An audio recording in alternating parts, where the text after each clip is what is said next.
முதல் வருஷம் கன்னிசாமி அப்படிங்கிற பட்சத்துல துளசி மாலை அணியலாம், அப்புறம் ருத்ராட்ச மாலை அணியலாம். அதாவது இந்த 2 மாலையும் சேர்ந்து போடணும்.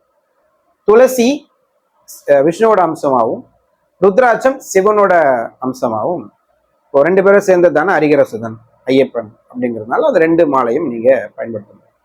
108 மணி 54 மணி, அதாவது நீங்க 2 பட்டையா போட போறீங்க, 2 சுத்து போட போறீங்கன்னா 108 மணி, ஒரே சுத்து சிங்கிளா போட போறீங்க அப்படின்னா 54 மணி. இது 2 மாலை ஏன் போடுறோம் அப்படிங்கிறதையும் புரிஞ்சுக்கோங்க.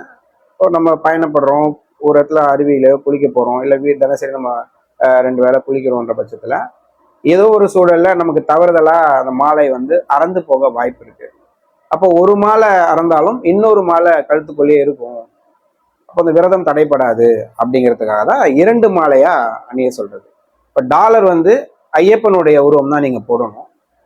ஒரு சில குருசாமி என்ன சொல்லுவாங்கன்னா, முதல் மாலையில ஐயப்பன் டாலர் போட்டுக்கோங்க, தொண மாலையில முருகர் டாலர் விநாயகர் டாலர் போட்டுக்கோங்க அப்படின்னு சொல்லுவாங்க. அப்படியும் போடலாம். ஆனா ஐயப்பனுக்காக நம்ம மாலை போட்டிருக்கோம், இப்போ நம்ம ஐயப்பனுடைய டாலர் தான் போடணும்.